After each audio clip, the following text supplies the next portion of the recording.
Good morning, everyone. To our guest of honor, Mr. Seng, Minister of State for the Ministry of Social and Family Development and the Ministry of Foreign Affairs, to all our partners, to our donors, our volunteers, our clients and our staff, welcome, good morning. Thank you all on behalf of Guide Dogs Singapore, or GDS as we're called, for joining us this morning. Now, this is the second time that GDS is organizing White Cane Community Day. Our aims are to recognize and celebrate the abilities and the successes of people who are visually impaired and also educate the public about visual impairment and guide dogs. We want to highlight, we want to celebrate that people who have visual impairment are not limited. With understanding and a bit of support from us and through rehabilitation, many have overcome their challenges and achieved great successes. And this is where GDS comes in with our training programs. We have two cornerstone programs that we've been running through the years. The first is called the O&M program. O&M stands for Orientation and Mobility. This program equips people with visual impairment with safe and effective skills so that they can be mobile and they can travel independently. And then of course, all of you know us for the Guide Dogs program, and we've got two of our guide dogs and their handlers here today. So the Guide Dogs program harnesses the very, very special dog's guiding ability to enhance the mobility and the safety of people. Guide dogs are also known to actually improve the emotional well-being of our handlers, and you'll see that Alvin and Gary, who are here, are very, very happy people as well. Whenever you touch a guide dog, there's happiness transmitted immediately. And last year, we launched two more programs for our clients. The first was the Activities of Daily Living program, which equips people with visual impairment with everyday living skills, skills that you and I take for granted, so that they can continue to be independent in their lives. And that second new program is called the Befrienders program. And I do know that a lot of our volunteers here today are actually befrienders. And these are people who have volunteered to provide some social support, a bit of friendship, a shoulder to lean on for our clients, and so that they can encourage them to live a more active and inclusive life. And of course, this event shows that GDS is going to continue to reach out with public advocacy and education to increase the awareness for the visually impaired community and guide dogs. Now, GDS started 12 years ago. It's been a long journey. When we first started, we spent a lot of our energies fighting and battling to change the landscape in Singapore, to make them more inclusive towards guide dogs. I'm really happy to say that with support from everyone, government, hospitals, public, that's much less of a problem now. So we are going to change our strategy. We are continuing to push ahead to improve the knowledge, appreciation and support of the people with visual impairment and provide them with a more holistic support system. Now, there are more than 300,000 people with sensory disabilities with some form of impairment in Singapore, and these are figures from MSF. We are committed to help as many people as we can to restore independence and improve independence in their lives.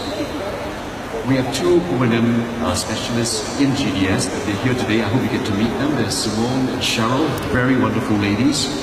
But very importantly, by the end of next year, Singapore is going to welcome our very first guide dog mobility instructor. So we've had O&M instructors to help people with white cane skills and mobility skills, but we've never had anyone from Singapore who can actually train a guide dog and the handler. But at the moment, we've got Christine, who's actually in Sydney at the moment, and she's undergoing very rigorous training. It's actually almost a 2-year program. She's sacrificed her family life and all that to go there. In fact, the family's with her, and she's actually going through this training program. And by the end of next year, she'll be back and she'll be our first GDMI, Guide Dogs Mobility Instructor. So we're very much looking forward to welcoming her back home. To date, GDS has served over 200 clients in many different travel routes and activities of daily living skills. Last year, we had over 492 contact hours with all our clients and over 200 volunteers. Some of you are here today, thank you very much, with more than 750 volunteering hours. And we also began celebrating 2 days. International Guide Dog Day, which was in April, and White Cane Day, which is today. Now, as we are getting more and more popular, it also means that we have to raise more funds to recruit and train specialists like Cheryl and Simone in the near future. This is especially so because such specialists, whether they are O&M specialists or guide dogs trainers, there is no training program or education program for them in Singapore yet, we hope. So we've had to send all of them overseas at great expense.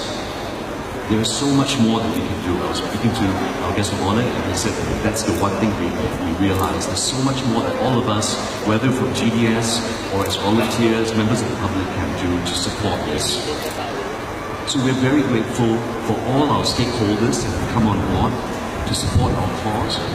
We appeal to all of you on this board to remain partners and for more people to join us so that we can work towards greater empathy and inclusiveness in Singapore. Now, there was a survey by the National Council for Social Service 2 years ago and reported that 62% of people with disabilities do not feel, unfortunately, that they're included or accepted or given opportunities by society. So we hope that today's event is just one small step to bring to light the daily struggles, day-to-day struggles of the visually impaired community to your attention. But also for all of us to recognize that there are many ways for them to overcome these same struggles. You'll see that in the demonstrations later on. If you talk to our volunteers and our advocates at the booths here, you'll realize all this is possible. And we have a special message for employers today. If you are a laoban, if you're a tauke, if you're an employer, please listen to us. If you're in a position to hire, we urge you to look beyond a visually impaired person's disabilities and consider how this person can value add to your company. There are many reasons why a visually impaired person with the right qualifications and skills can make a very good employee. Well, first of all, this person will be very appreciative of this hard-to-come-by opportunity that you've given to that person. And I think you'll have much less to worry about regarding your turnover rate. Number two, there is a special employment credit, an SEC, that offers a generous rebate to companies who hire people with disabilities. And last of all, a VI employee, a visually impaired employee, can use the computer and internet, and SG Enable's Open Door Fund will be able to reimburse the company up to 90% of the cost of purchasing assistive devices which are made for visually impaired people. So there's a lot of support for employers who are looking to employ visually impaired people. So this creates really a more supportive, empathetic, sympathetic work environment and really will enhance your company's image as an inclusive employer. So this year's White Cane Community Day, we've introduced a few new segments. First of all, we're going to show the White Cane demonstration, where our clients and our specialists themselves will show you how our training allows for confident, safe, and independent traveling. Another new area is our exhibition area, which is going to showcase some of our clients' success stories and abilities. It's just over here. And lastly, and perhaps most happily for all of us here, we celebrated 2 new guide dog teams graduations last year. We call them guide dog teams. So the visually impaired person is called the handler and the guide dog. But this is equal to a team. So there were 2 new teams from last year. And now we have formed from GDS a total of 6 guide dog teams in the whole of Singapore. That's not a big number at all. In fact, it's far behind many other countries. But we are on the way. We're increasing every year, and we really need all your support if we're going to continue to increase the number of guide dog teams. I am very, very proud and pleased to announce that GDS is going to announce the number 7 team this year. And in front here is Miss Annie Mok, who is our 7th handler. Please give her a round of applause. Annie and her whole family, pretty much a lot of her family are here today, and she's going to be sharing her personal story and experience with us a little bit later on. So we are the only charity in Singapore to provide guide dogs, and we hope to continue to help more White Cane users like Annie to become guide dog users to further increase their independence. Part of our work involves involving building owners, food establishments like restaurants, cafes, and regulators to make Singapore more widely accessible. Today, there are about 208 guide dog friendly establishments, whether they're cafes or shops. and we hope that this continues to grow. Some of these are here as well. If you look carefully on their doors, you might be able to see guide dog friendly sticker. Well, finally, I'd like to thank everyone for joining us today. Many special thanks goes to Toa Payoh Hub for really allowing this to happen, to use their venue, and our long-standing corporate partner, Technip FMC, for funding this whole event. We also express our gratitude to the Singapore National Eye Centre. I'm an eye specialist myself at Dr Seng, and we've got very good links with our team at the Singapore National Eye Centre, and also Zeiss, an optical company, for providing free eye checks this year. That's over there for our members of the public. And our appreciation, of course, goes to our event partners, our donors, our volunteers, our clients, and our staff, the wonderful people in yellow here, for contributing to the success of this event. Finally, we hope that this event will inspire and provide new educational insights for all of us.